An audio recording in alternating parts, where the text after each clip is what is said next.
우리 집은 현관 바로 앞에 화장실이 있어서 풍수에 안 좋다는 이야기를 들어왔는데 이게 정말일까요? 또한 저희 집에는 현관에 작은 화분이 있습니다. 부잣집 현관에는 아무것도 없다는데 화분을 버려야 할까요? 새해 초반에 운이 한 해를 저하한다는 것은 많은 사람들이 알고 계실 것입니다. 특히 60년 만에 돌아온 갑진년은 많은 변화를 가져오는 해로 초반에 운을 높이는 것이 중요하다고 합니다. 올해에는 막혔던 것이 갑자기 풀리고 빈곤이 부유로 변하는 일도 있을 텐데 이런 상황에서는 누군가는 대단한 복을 얻을 수도 있지만 누군가는 대단한 화를 받을 수도 있습니다. 그래서 큰 복은 아니더라도 화를 피하기 위해 갑진년 생활 풍수에 관심을 가지는 분들이 많을 것으로 보입니다. 하지만 당혹스럽게도 유튜브를 보면 여러 곳에서 제시되는 정보가 너무 다양하고 상충되는 경우가 많아서 어느 것을 따를지 막막하다는 이야기도 들려왔습니다. 어디에서는 현관에 거울을 두면 안 된다고 하지만 다른 곳에서는 그렇게 하지 않아도 된다고 말합니다. 한편으로는 부잣집 현관에는 화분이 있다고 하지만 다른 곳에서는 현관에 물건을 놓으면 안 된다고 합니다. 저도 이런 혼란 속에서 공부하다가 예상치 못한 명쾌한 결론을 얻게 되었는데요. 정확하고 명확한 정보를 여러분께 전하고 싶어서 기쁘게 컴퓨터를 켜게 되었습니다. 새해의 운을 극대화하기 위해 필요한 현관 풍수에 대한 정보입니다. 화분, 거울, 그리고 화장실과 관련된 모든 고민이 해결될 것입니다. 그러니 오늘은 정확한 정보를 제공하도록 하겠습니다. 2024년 새해에는 현관에 두어야 할 것과 버려야 할 것, 상관없는 것, 값진 해의 현관 풍수 등에 대해 설명해 드리겠습니다. 새해 초반에는 운을 좌지우지하는 생활 풍수에 집중해 주시기 바랍니다. 오늘 영상을 끝까지 시청하시면 집안의 기운과 분위기를 자연스럽게 개선하는 데 도움이 될 것입니다. 아직 구독 안 하신 분들 계신가요? 지금 바로 구독과 좋아요를 눌러주세요. 소중한 분들께도 많이 공유해 주시고 많은 소개 부탁드려요. 앞으로도 최고의 풍수 정보만 전해드리겠습니다. 현관에 두어야 하는 것 첫 번째는 방향제입니다. 현관 신발장 안에 방향제를 꼭 두세요. 현관 풍수에 대해 전문가들이 입을 모아 말하는데 현관에서는 좋은 향기가 나면 좋다고 합니다. 왜냐하면 현관은 집으로 들어오는 기운의 시작점이기 때문입니다. 따라서 좋은 기운을 유지하는 것이 중요합니다. 특히 현관은 퀴퀴한 냄새가 나기 쉬운데 그 이유는 신발이 있는 장소이기 때문입니다. 작년에는 냄새나 더러움이 큰 문제가 되지 않았을 수 있지만 올해는 양기가 강화된 한 해입니다. 따라서 불쾌한 냄새가 나면 집으로 들어오는 강한 양기가 나쁜 기운으로 변할 수도 있습니다. 그러므로 불필요한 신발은 다 치워두고 방향제를 넣는 것이 좋습니다. 풍수는 무의식적으로 사람에게 긍정적인 행동을 유도하는 것으로 알려져 있습니다. 현관이 깨끗하고 좋은 향기가 나면 외출 전이나 후에도 긍정적인 기분을 유지할 수 있습니다. 따라서 현관에 방향제를 두는 것을 권장합니다. 현관에 두어야 하는 것 두 번째는 가족 사진입니다. 현관은 집으로 들어오는 모든 기운의 시작점이기 때문에 음향을 맞추는 것이 중요합니다. 전문가들은 현관에 가족 사진을 걸어두는 것이 효과적이라고 말합니다. 가족 사진은 사랑스럽고 안정감을 주는 물건의 상징이기 때문입니다. 따라서 편안하고 웃음이 나는 사진이라면 무엇이든 좋습니다. 예를 들어 좋아하는 인형을 걸어둘 수도 있습니다. 요즘은 다양한 종류의 인형이 있으니 찾아보시기 바랍니다. 저는 가족 사진을 걸어두었는데 현관에 들어서자마자 손자와 손녀의 얼굴을 보고 기분이 좋아집니다. 요즘은 옛날 사진관에 가지 않고도 사진을 찍을 수 있습니다. 주변에 사진을 찍는 곳이 많으니 한번 찾아보시기 바랍니다. 요즘은 가족들끼리 사진을 찍는 것이 인기가 있으며 사진을 찍는 것은 즐거운 경험이 될 수 있습니다. 따라서 현관에 가족 사진을 걸어두는 것을 권장합니다. 현관에 두어야 하는 것 세 번째는 작은 모빌을 하나 달아두는 것입니다. 이 내용은 좀 더 복잡하므로 주의 깊게 들어주시기 바랍니다.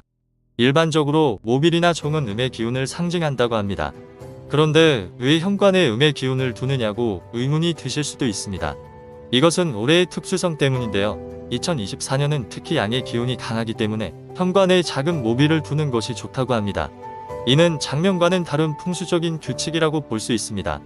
일반적으로 풍수 전문가들은 모빌을 걸더라도 음의 기운이 강해지는 가을과 겨울에는 무조건 떼어야 한다고 말합니다. 그리고 보통 양의 기운이 솟아나는 봄부터 음양을 조절하기 위해 다시 걸라고 하는데요. 하지만 이번 해는 다릅니다. 특히 올해는 양의 기운이 강한 해이므로 모빌을 걸어두는 것이 중요합니다. 이것은 어려운 내용일 수 있지만 올해는 음양의 조화를 맞춰줄 모빌이 현관에 1년 내내 걸려 있으면 좋다는 것을 기억해야 합니다. 내년에는 상황이 달라질 수 있으므로 이 점을 유념해 주시기 바랍니다. 지금부터는 정말 중요한 내용인데요. 여러분이 가장 궁금해하셨던 현관에 두면 안 되는 것들을 빠르게 정리해 드리려고 합니다. 좋은 일을 하는 것보다도 중요한 것이 나쁜 것을 피하는 것이라고 생각해요. 그러니까 현관에서 반드시 피해야 할 것들에 대해 이야기해 드릴 거예요. 현관에서 버려야 하는 것 첫 번째, 큰 화분은 꼭 버리세요. 그냥 화분을 버리시는 것이 아닙니다. 큰 화분만 치워버리셔야 합니다. 많은 분들이 궁금해 하십니다. 다른 채널 보니까 어디서는 부잣집 현관에는 항상 화분이 있다고 하던데요. 색깔까지 정해주는 사람도 있었습니다. 그 말도 맞고 이 말도 맞습니다. 왜냐하면 현관 풍수의 기본은 바로 현관이 지저분하고 좁아 보이지 않도록 하는 것이기 때문입니다. 현관이 너무나 큰 부잣집에는 오히려 어느 정도 크기의 화분이 있는 것이 분위기와 기운을 배가시키기도 합니다. 그러나 대부분의 가정에서는 현관이 그렇게 크지 않기 때문에 큰 화분은 피하시는 것이 중요합니다. 이 말은 아주 작은 크기의 화분 정도는 별로 상관이 없다는 것과 같습니다. 현관을 좁아 보이게 하지는 않기 때문이죠. 여기에는 비밀이 숨겨져 있는데 오늘 영상 마지막 부분에서 들으시는 분들께만 살짝 알려드리겠습니다. 대원칙은 현관을 좁게 느끼게 만드는 큰 화분은 피한다. 이렇게만 꼭 기억하시길 바랍니다. 현관이 주는 명예와 절제 환영의 의미는 절대 복잡해서는 안 되고 간단하고 직관적이어야 합니다. 기의 순환이 복잡한 곳에서는 음양의 기운 중 하나가 정말 강화된다고 하는데요. 마치 갯물이 좁은 곳에서 더 빠르고 강하게 흐르는 것과 같은 곳이죠. 그렇기 때문에 올해같이 양기가 강하게 들어오는 해에는 오늘 좁고 빠르게 만들 필요가 전혀 없다고 합니다. 무엇이든 적당한 것이 좋기 때문이죠. 그렇기에 올해 현관에서는 큰 화분이 있다면 꼭 치워보시기를 바랍니다. 현관에서 버려야 하는 것 두 번째, 화려한 장식품은 모두 치우세요. 간혹 포털 사이트를 검색하다 보면 현관에 아주 큰 꽃 그림을 걸어놨다, 발말굽 장식을 걸어놨다 하시는 분들이 많습니다. 절대 좋은 것이 아닙니다. 현관에는 절대로 지나치게 화려한 것을 두는 것이 아닙니다. 구체적으로 말씀드리자면 돈과 시간에 관한 것들은 되도록 지양하시는 게 좋다고 하는데요. 노골적으로 금장식이나 해바라기 사진, 거대한 시계 같은 것들은 두시지 않는 것이 좋다고 합니다. 현관은 처음으로 기운을 집안으로 들이고 방구 공간입니다. 절대 흐름을 불필요하게 억제하거나 강화시키는 장식품을 두어서는 안 됩니다. 최대한으로 절제하되 어울리는 장식품만 두는 것이 중요합니다. 어떤 것이 괜찮냐고요? 미리 말씀드리자면 목재엽탁이나 위에 작은 장식 정도는 적절하다고 합니다. 이는 마지막 부분 현관에 두어도 상관없는 곳에서 다시 한번 말씀드릴게요. 현관에서 버려야 하는 세 번째 항목은 정말 중요합니다. 어두운 조명은 꼭 바꾸어야 합니다. 만약 오늘 영상에서 하나만 기억해 가신다면 이것이어야 합니다. 현관을 어둡게 만드는 조명은 모두 교체해야 합니다. 현관은 결코 어두워서는 안 됩니다. 요즘은 쨍한 조명을 선호하지 않는 가정들도 늘고 있다고 합니다. 현관에 어둡고 은은한 조명이 분위기를 더 좋게 만든다고 생각하는 사람들도 있습니다. 그러나 전문가들은 이것을 정말 좋지 않은 선택이라고 말합니다. 현관은 집으로 들어오는 첫 번째 공간이며 어둡고 음침한 분위기는 피해야 합니다.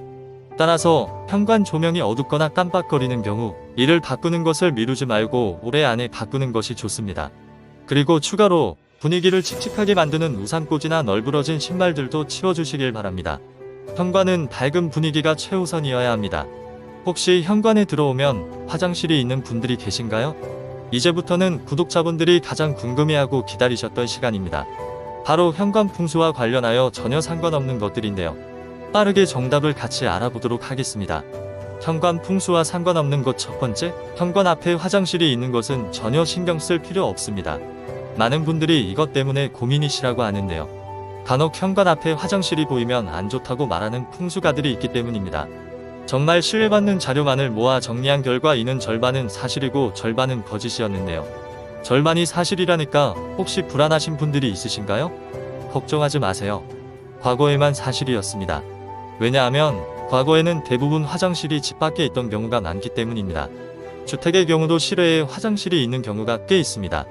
그렇기 때문에 현관에 들어서자마자 우두커니 화장실이 보이면 좋은 기운을 주지 못했다는 것이죠.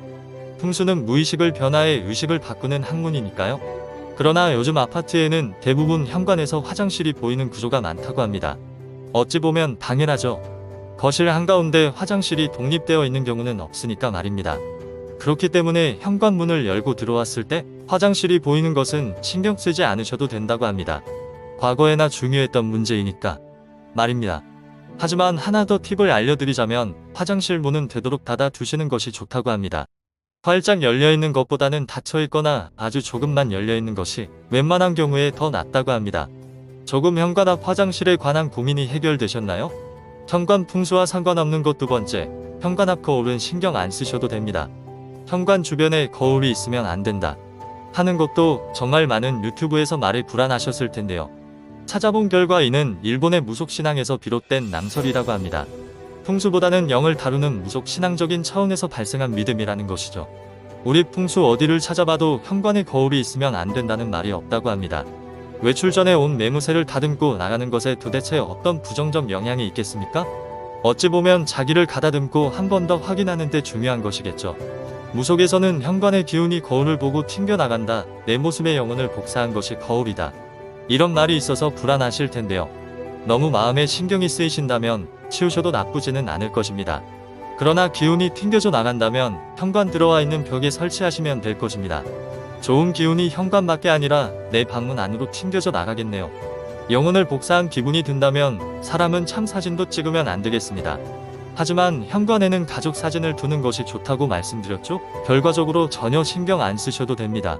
그럼에도 불안하시면 한 가지 팁이 있습니다. 바로 목재 협탁을 근처에 놓아두시라는 거죠.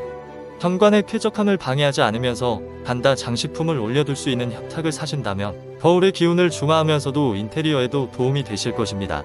현관 풍수와 상관없는 것 세 번째, 작은 화분을 두는 것은 괜찮습니다. 앞서 현관에는 큰 화분을 두는 것이 안 좋다고 말씀드렸죠. 하지만 또 어디를 보면 부잣집 현관에는 항상 화분이 있다고 말합니다. 색깔도 노란색, 빨간색이 좋았다고 하죠. 둘 다 맞는 얘기입니다. 현관에 화분을 두는 것 자체가 문제는 아닙니다. 다만 현관을 좁고 답답하게 만드는 것 중에 하나로 큰 화분을 피하라는 것이죠. 작은 화분 하나 정도 두는 것은 전혀 문제가 없다고 합니다. 앞서 말씀드린 작은 목재 협탁 위에 올려두시면 어떨까요? 이를 더 잘 이해하기 위해서는 우리 조상님들의 집을 생각해 보면 됩니다. 대갓집에는 항상 대문 들어오기 이전부터 꽃이나 나무가 있었다고 합니다. 이것이 집안의 부의 기운을 가져오기 때문입니다. 하지만 현대 아파트식 구조는 이런 과거의 집과 단순 비교하기 어렵습니다. 그렇기 때문에 큰 꽃이나 나무는 오히려 현관에 답답함을 주기 때문에 악영향을 준다고 합니다. 하지만 작은 화분 정도는 상관없습니다. 불을 원하신다면 노란색 꽃이 좋다고 하네요. 나는 꽃은 싫다 하시는 분이 있다면 꽃 액자도 추천드립니다. 앞서 현관 풍수와 관련해서 해야 할 것으로 가족 사진을 말씀드렸죠. 비슷한 맥락으로 기분 좋고 사랑스러운 느낌이 드는 꽃이 좋다 하신다면 꽃 액자를 걸어두세요. 현관이 덜 지저분해 보이고 기운을 방해하지도 않을 것입니다. 이렇게 현관 풍수와 상관없는 낭설 3가지까지 알아보았습니다. 너무 많아서 나는 잘 모르겠다 하시는 분은 이 한 문장만 기억하셔도 좋을 것 같네요. 바로 현관은 좁거나 지저분해 보여선 안 된다입니다. 좋은 기운은 따뜻한 곳으로 흐르고 나쁜 기분은 어둡고 구석진 곳에 모인다는 것이 풍수의 기본입니다. 우리 조상께서는 현관이 사람뿐만 아니라 좋은 기운이 흘러오는 곳이라고 생각하셨던 것입니다. 이 말이 비유에 불과하거나 실제로 그러하든 관계없이 너무나 맞는 말 아닌가요? 좋은 마음, 좋은 기운을 손님으로 생각하는 집에 어떻게 나쁜 일이 있을 수 있겠습니까? 그래서 우리 조상은 손님이 온다고 하면 아침에 일어나서 대문 앞을 쓸고 현관을 매만졌던 것이죠. 현대에도 부잣집들은 특히 현관에 신경을 많이 쓴다는 것을 알고 싶습니다. 이런 정보를 꼭 아는 사람만 아는 비밀 정보를 가지고 있다니 아쉬울 뿐입니다. 그렇기 때문에 저는 이 영상을 보는 모든 분들의 살아나는 기운을 현관으로 들여보내실 수 있으면 좋겠습니다.